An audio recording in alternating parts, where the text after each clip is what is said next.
Brian Cashman and Patrick Corbin. Charles Wenzelberg, AP CARLSBAD, Calif.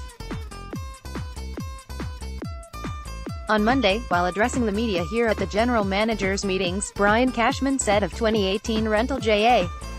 Happ, "Have I talked to John Courtright, his agent? Yes. It appears to have been an understandable slip-up. For the Yankees have been negotiating with Happ, but Courtright doesn't represent him. Instead, Courtright represents free agent Patrick Corbin. And Corbin, the 29-year-old left-hander, represents the Yankees' best and most likely hope to upgrade a starting rotation in need of an infusion. The Yankees have been scanning the industry for free agent and trade options because that's what competent teams do."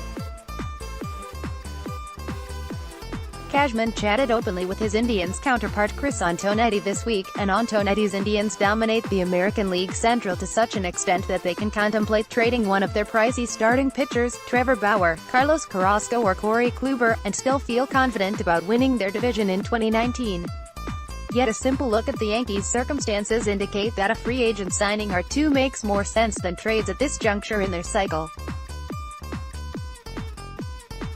After finally, successfully getting under the luxury tax threshold this past season, they can spend more liberally at a lower penalty.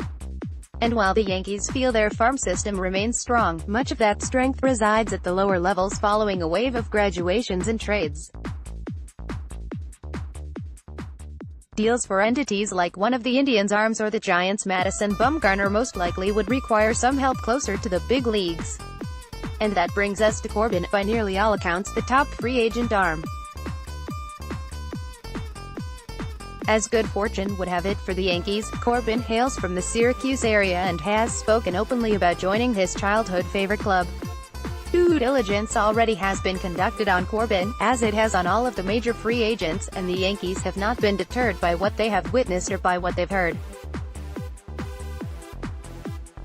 Yankees bullpen coach Mike Harkey, the Diamondbacks pitching coach in 2014 and 2015, has offered a positive endorsement of Corbin, who underwent Tommy John surgery in the spring of 2014 and didn't return to Major League action until July 2015.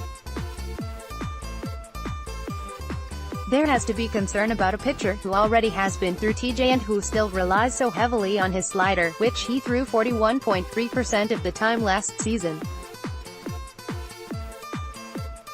However, it is a killer slider, the most valuable in the entire game with a score of 27.0, as per Fangraphs. Corbin's pitching in the National League West provides both pros and cons on his behalf. On the plus side, he succeeded at hitter-friendly Chase Field, compiling a home ERA of 3.47 and a 5.46 strikeouts-to-walks ratio in 2018. He pitched respectably in a pair of games at the pitcher's nightmare that is Coors Field, totaling 10 squared innings and allowing 5 runs, and in 4 starts against the dangerous Dodgers, he allowed 1 run twice and no runs twice. While he obviously couldn't account for the quality of opponents, a skeptic could point out that Corbin benefited from facing the NL West's dregs often. He pitched against the Padres, 13th in the NL in runs scored 3 times, and the Giants, 14th, 6 times. Price obviously will be a determinant for the Yankees, yet given their determination to add a high-end starting pitcher to accompany Luis Severino, whose second-half struggles can be attributed primarily to his tipping of pitches, in the team's estimation, Corbin appears to be an awfully good fit.